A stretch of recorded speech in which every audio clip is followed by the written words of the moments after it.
My next guest tonight is a comedian who's making his television debut with us this evening. Please welcome the very funny Tony Deyo.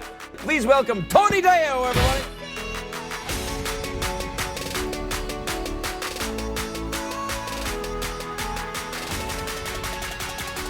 Great job. That's fantastic. Tony Deyo, everybody. We're going to break. We'll be right back. Tony Deyo, everybody. Tony Deyo. I'm astounded by technology and what it can do for us. I just installed a smart thermostat in my apartment.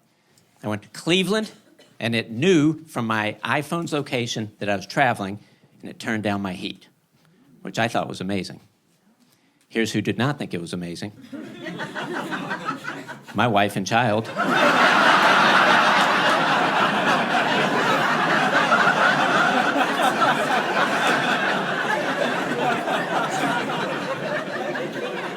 Who were still in New York City, came home to an apartment that was 50 degrees. I don't know how smart that thermostat is, but it's a very loyal thermostat. The king of the castle's away. You villagers light a fire if you need to. Everyone has their advice on how to get through those early sleep deprivation months, and the advice is always the same. Sleep when the baby sleeps. You just sleep when the baby sleeps. Oh, thank you. I hadn't considered that before. Here's what I'll do. I'll sleep when the baby sleeps. Then I'll do the dishes when the baby does the dishes.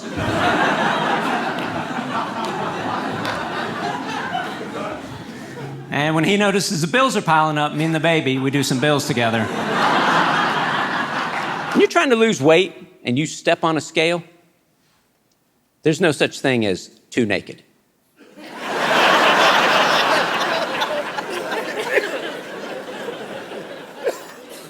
I get birthday suit naked, that's step one.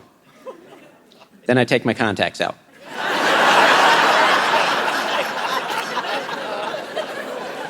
I'd take my computer into the help desk at the Apple Store, but at the Apple Store, they don't call it the help desk. They call it the Genius Bar. It's kind of a pompous name, don't you think? Genius Bar? It's like, sure, you know more about computers than I do, but let's be honest, you work at the mall right next to Cinnabon. I love this age, though, 5 years old, because they're learning everything, and you get to watch them learn these things right in front of you. Like my son just learned that he could lie to me, which I find very amusing, because he's terrible at it.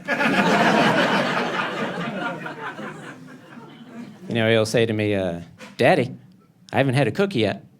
Don't ask Mommy.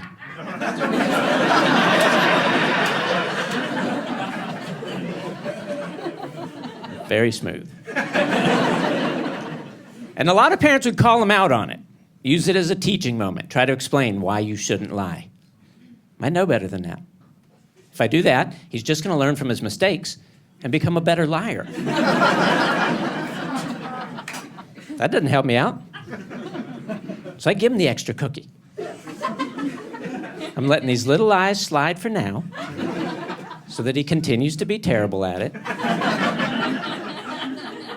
And then later on, I recognize the important ones. Like one day he's a teenager.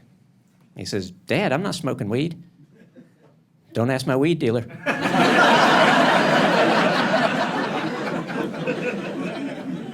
Still smooth. I'd also feel like a hypocrite lecturing him about lying, because I lie to him all the time. And I didn't think I would. You know, when he was young, I had this idea in my head that I'd always be honest with him and I'd always tell him the truth and everything would work out because we were honest. And then one day, I had to get him to leave Chuck E. Cheese, and that was the end of that. I don't know if you've ever been in Chuck E. Cheese with a 5-year-old, but if you tell him it's time to go, this is what you will not hear. Oh, let me grab my jacket. Where'd I put that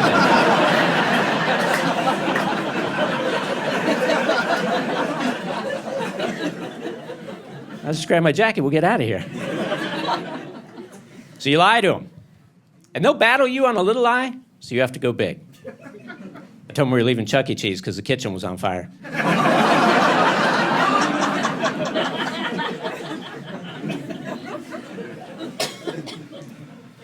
It did occur to me recently, though, maybe he also knows when I'm lying.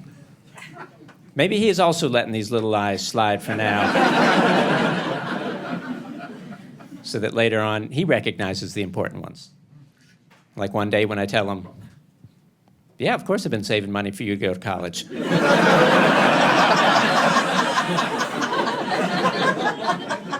Don't ask Mommy.